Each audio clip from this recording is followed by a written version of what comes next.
Hey guys, how are you? It started with Stampin' with Chaos. It is Monday evening and I am ready to go. I have my coffee at 8 o'clock at night, which means I'm going to be up till about 2 o'clock in the morning. I have a lot to do tonight. I sat down today and I set my schedule and I'm going to try like hell to stick to it. So today I wanted to do a card and share with you a technique called the twisted ribbon technique. It is really, really cool. And this is kind of what it looks like. Isn't that neat? And I practiced on this card first, and I really like this. I didn't finish the card because I wasn't sure I liked it, but the more I look at it, I really like it. So I am going to show you how to do that tonight.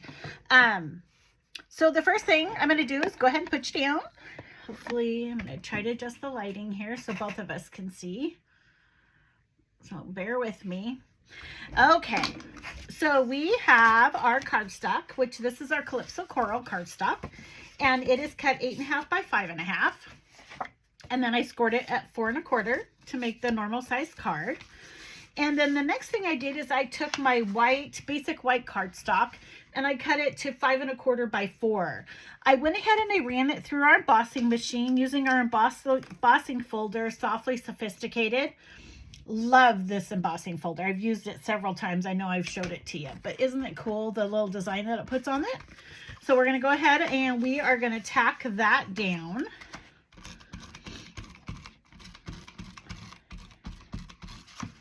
And get that on our card and raring to go. Okay. And then the next thing we're going to do is I cut a piece of our petal pink, and this is 2 1/4 by 5 1/4. And it's going to go down here, but then we're going to glue this to the top of it. So I'm not going to finish that off right now. I'm going to go ahead and set that to the side. Our white is 2 by 5. And then our strips of paper, I used our Garden Walk DSP paper.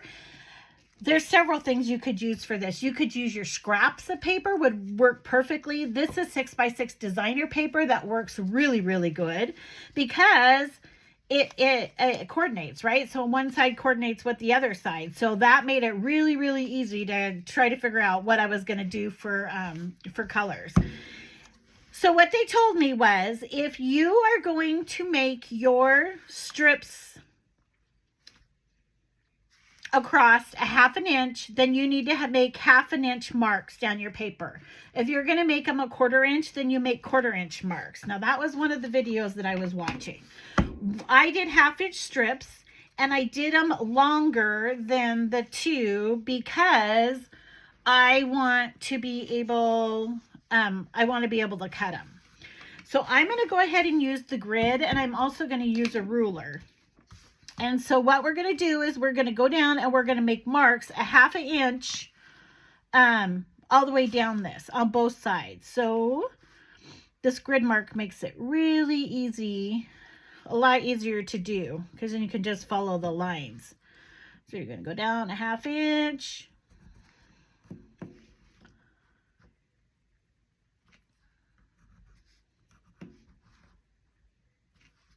I have to think when I do this, so.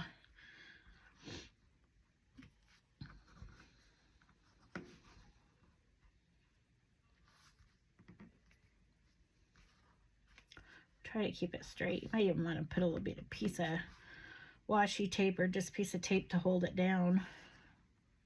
I didn't have this much trouble before. It's a really cool technique. Good way to get rid of your scrap papers, honestly. Okay, and then the 1/2 inch should be there. Okay. The next thing you're going to do is you're going to take your one side, you're going to have one side of your paper, and you can decide which one you want on top. I'm going to put the flowered on top, and I think it took about 5 or 6 of each one. So we'll do that, and hopefully I cut enough paper. And then you're going to take we're going to do this. This is our silicone mat. This is so cool. You can either use glue or you can use your adhesive roller, and I like the adhesive roller. So what you're going to do is you're going to start up here at the corner, and you're going to go from the bottom to the top on this one. So we're going to do that. So we're going to go ahead and put our adhesive down. The reason I'm using the silicone mat is because if I get adhesive stuck, it comes right off. If I was to stick it on the paper, then it would stick to the paper and then I would have a little bit more of a mess. So you're going from the bottom notch to the top corner. And you're going to do that all the way down, every 1/2 inch. Bottom to the top.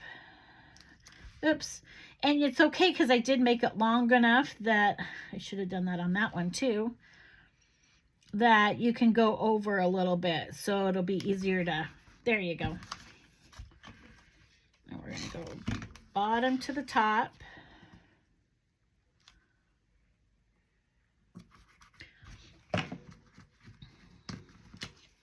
I hope everybody had a great weekend. As you can, if you were looking at my Facebook, we had our Easter yesterday.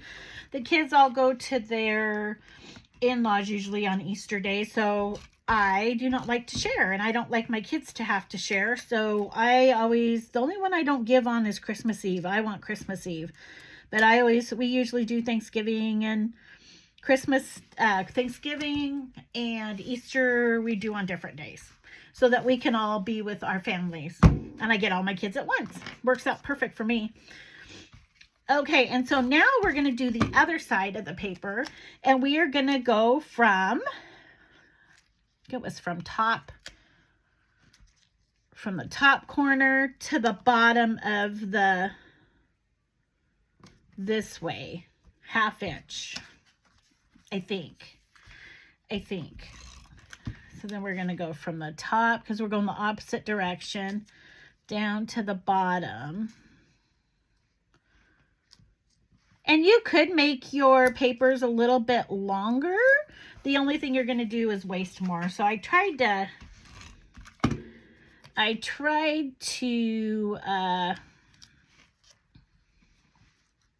not to cut it too short, but am I doing the right one? No, I got to go down here to the bottom. There we go. I don't think I did that one right. I'm going to have to redo this. So from the top down to the bottom. There we go. I think this one is wrong. That's what looks funky. So we're going to go from the top to the bottom. There. Let's try that now. We'll see if that one works better. And then we're going to go from the top down to the bottom. And then we're going to go from the top down to the bottom. It looks pretty kind of crazy right now when you look at it.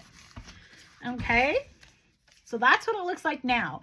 You can either take your paper trimmer or your scissors, and all you're going to do is you're going to go down the back side and you're going to cut all the excess off.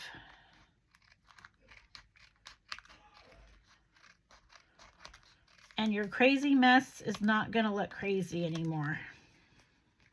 It already looks better just on that one side.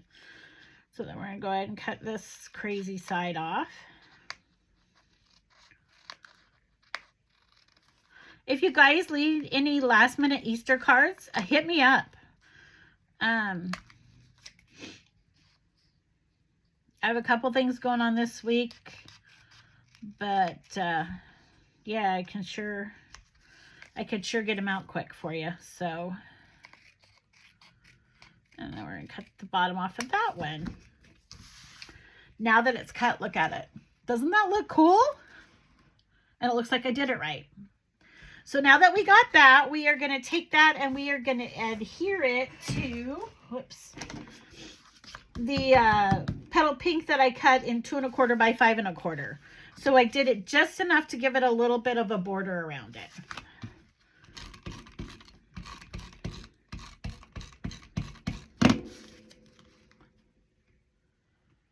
I really, really, really like this technique. You will probably be seeing lots of cards like that. I saw some Christmas cards. Oh, they were so pretty.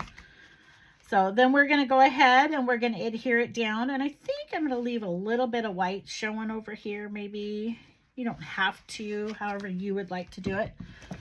I glued that down.